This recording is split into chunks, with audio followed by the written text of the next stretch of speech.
I now go into advocacy, which is really the way forward in empowering and ensuring that street children really have a good life, a quality life, a life away from the streets. Advocacy means speaking out and acting on behalf of oneself. It also means deciding what is best in pursuing that particular goal. Moreover, advocacy is not just being afforded with a voice. Advocacy means knowing how to generate an effective voice and the interpersonal skills involved. However, there are many people who do not belong to minority groups and thus seldom take self-advocacy seriously. Advocacy among minority groups find themselves in a constant battle for independence and recognition. Several minority groups hold the view, for example, that disabled people should voice their cases on their own behalf. They are the ones who can best explain what they are experiencing. Mason, 1990, cites Christine Wilson, a strong promoter of self-advocacy.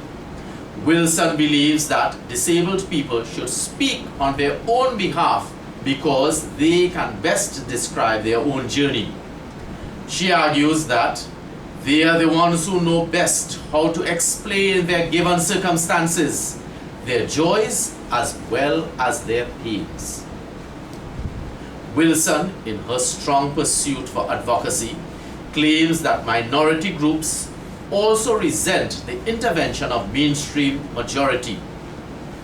The former regard the intervention of mainstream society as oppressive and intimidating. Wilson believes that these mediators often want to take control of the direction of the lives of minority group, but the latter feel that they are quite capable of making their own representations.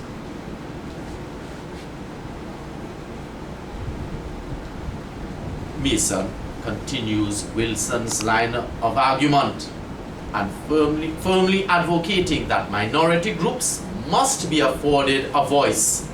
It is the only way they would achieve freedom. When they are denied a voice, the possibility of internalizing their disenchantment becomes more real. They can become withdrawn and passively aggressive because once oppression has been internalized, little force is needed to keep us submissive.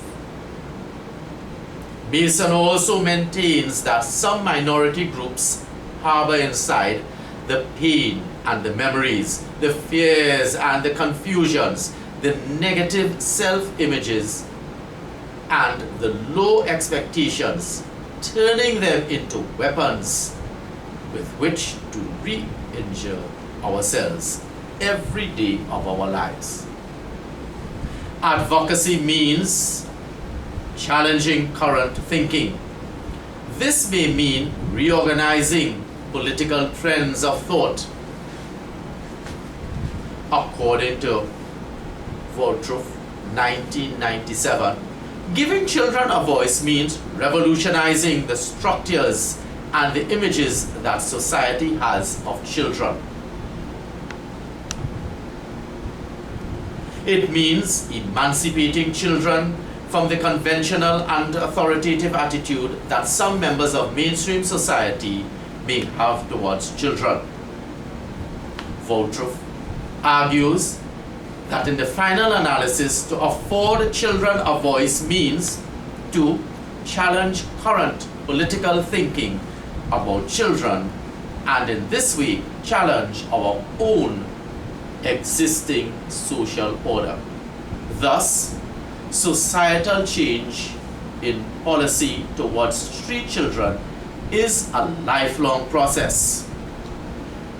Giving a voice to children is more than just allowing them to speak and make their comments and suggestions.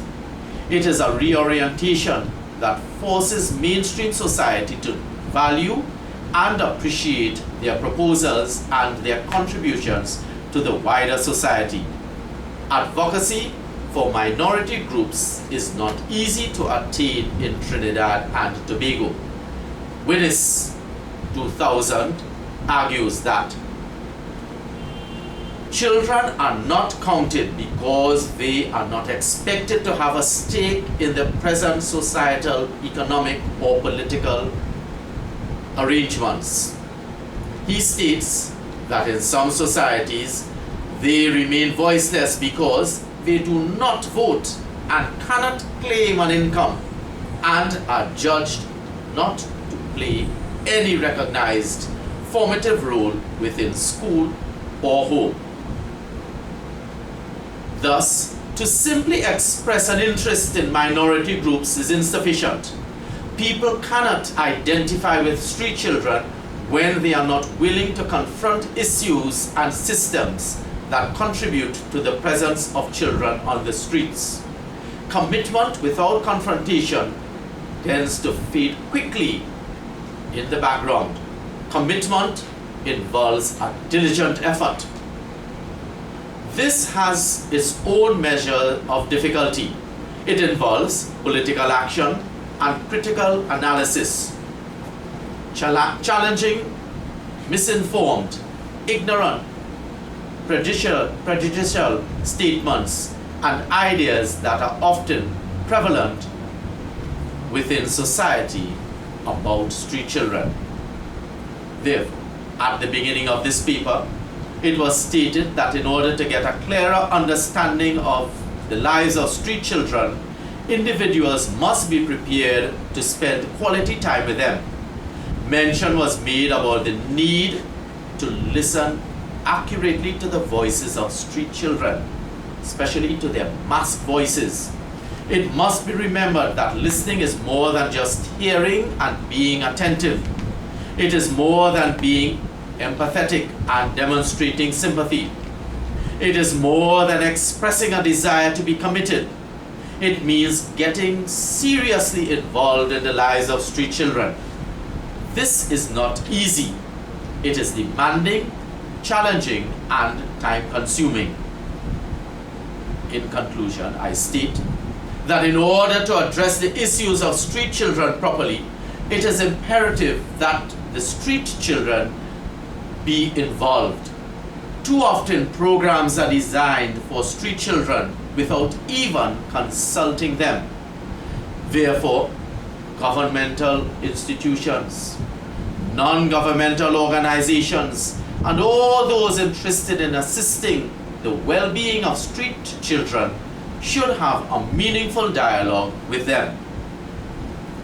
Listening to the voices, concerns, and perspectives is of paramount significance in order to chart a meaningful way forward for street children. One must remember that street children, because they are able to survive the rigors of street lives, could be deemed the experts on street life. However, street children must make their voices heard. They must fight for their rights. Ladies and gentlemen, I thank you.